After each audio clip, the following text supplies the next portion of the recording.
Broadcasting from the Business RadioX studios in Atlanta, it's time for Dental Law Radio. Dental Law Radio is brought to you by Oberman Law Firm, a leading dental-centric law firm serving dental clients on a local, regional, and national basis. Now, here's your host, Stuart Oberman.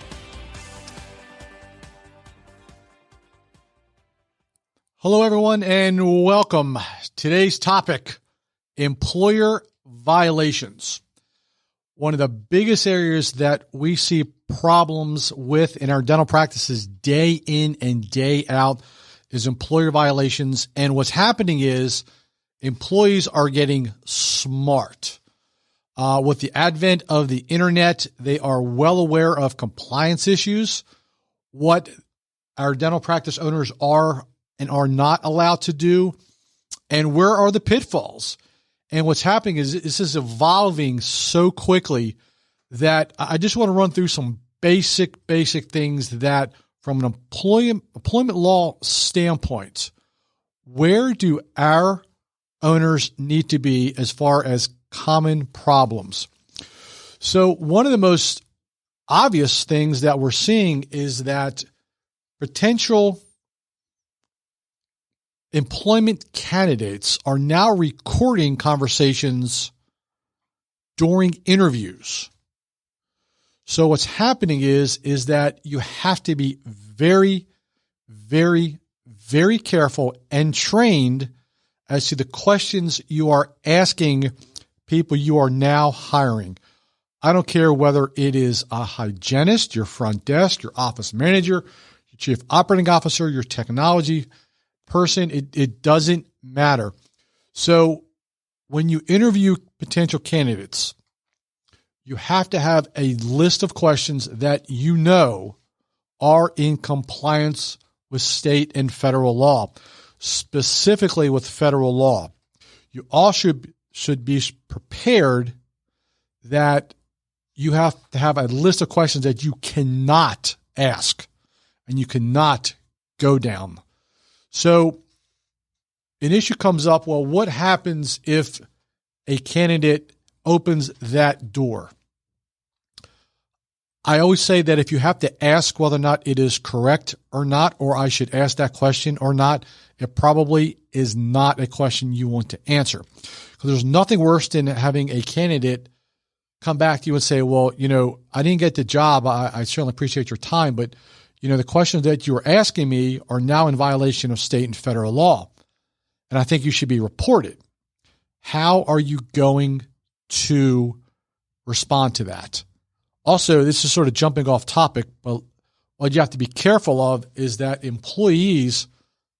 existing employees are now recording your conversations one-on-one, whether it's in staff meetings, whether it's in huddles, whether it is in disciplinary matters. You have to be very, very careful what you say, how you say it, and who is witnessing what you are saying. I would stress that I would always have a particular person in there with you, whether it be your office manager or consultant, whoever you choose, to be in the interview with you. And I would be very careful who you're training to do your interviews. So one thing that we were seeing a little bit of scrutiny of also, we got a little bit of guidance from the National Labor Relations Board, is that not allowing employees to discuss their pay with coworkers. This is a hot topic because everyone wants to know what everyone else is paid. If you are obviously if you are a small company and you're overpaying one employee and underpaying another, and all of a sudden employees find out what their pay structure is, that becomes sort of a mutiny, if you will. And then the worst part is that if you are knowingly have something in writing regarding this particular matter. So there is ways to curtail certain conduct, certain speech, if you will. But if you have a blanket policy in your employee manual that says you are prohibited from discussing pay with your fellow employees, and if you do, you're going to be fired, I would urge you to have your counsel take a look at that, because that may be in violation of state and federal law and may be outside the guidance of the National Labor Relations Board. So you have to be very, very careful. So on a side note, again, I'm going to go off topic for a second. One of our clients owned a couple dental owns a couple dental practices, and they purchased a system of employee manuals that are about 5 volumes.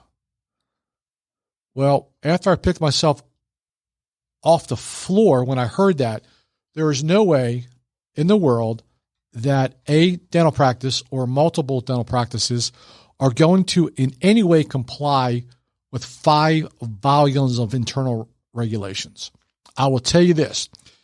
If you have that many employee manuals, I would shred every manual and I would get something smaller, condensed, that is thorough, because if you got that kind of manual, that kind of broad compliance that you are complying with, I think you're asking yourself for trouble.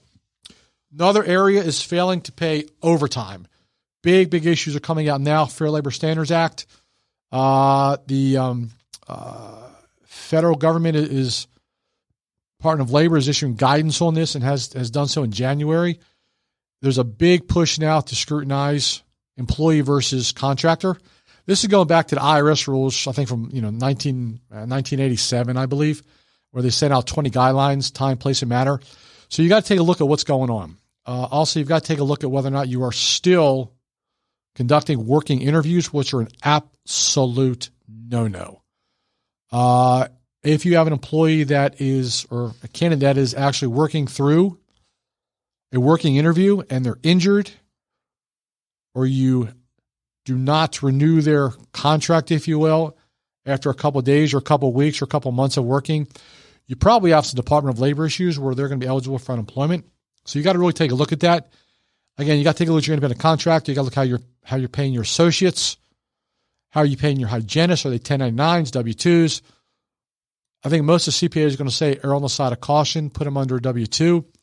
If they are under a 1099, I would urge you to pay their entity and not them directly. We've had auditors that have basically said to us in audits that if we were paying an entity and not an individual on a 1099, we wouldn't be sitting here. One thing under this world of social media, if you will, is that disciplining an employee for complaining about their work on social media. Can you curtail that speech? Yes. Is it a tricky path? Yes. Are you allowed to have regulations? Yes. But it is a very, very fine line as to what social media conduct you can curtail. First and foremost, every employee that you have, I don't care how long they've been there, who they are, they need a non-disclosure agreement, because what happens is that on the social media part, when you got an employee who leaves or is fired or is discharged, they're going straight on social media. They're going to talk about what you do, how you do it, all the good, the bad, and the ugly in the practice, and there's not a thing you can do about it, potentially, if you don't have a non-disclosure agreement. So there's 3 things you really need: social media policy, cell phone policy, and internet policy. So you can curtail certain conduct. You can curtail certain speech if it is detrimental to the practice. Again, you got to be very, very careful what that compliance looks like. And in today's world, you have to have a policy and procedures for anti-discrimination and anti-hostile working environment. That's got to be in writing. There has to be outlines as to how that takes place, what the procedures are if it's violated, whether it is a probationary matter, whether it is a regulatory matter, whether it is a immediate termination. So you've got to look at all those things as far as a hostile work environment, and that's a moving target. So I would urge you to take a look at your employee manuals, and that has to be in there.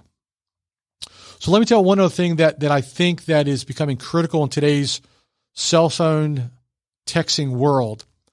So most employees at some point in their employment career will be texting you as a practice owner or supervisor, whoever may be listening to the podcast, something about the work, the workplace, what they're doing, what other people are doing, and you're going to have some confidential information on your employee's cell phone and text messages about your practice. So my question to you is, what happens if that employee is fired or leaves? Where is that information going to go if you are an employee and it's on your cell phone? What happens if that employee is fired and all of a sudden you've got discussions on that particular employee's cell phone regarding workers, pay, compliance issues? That's going public. So how do you prevent that? Again, non-disclosure agreements.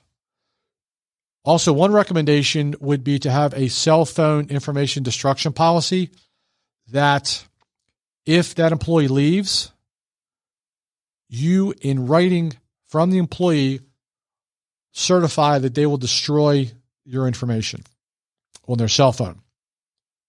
So there's a push right now in technology and employment issues that an employer mandates an app that they create is installed on an employee's cell phone.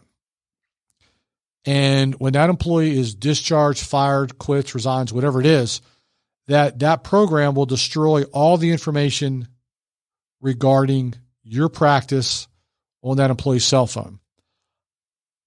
I'm going to tell you from a practical standpoint, if I'm an employee, there's no way you're putting an app on my cell phone.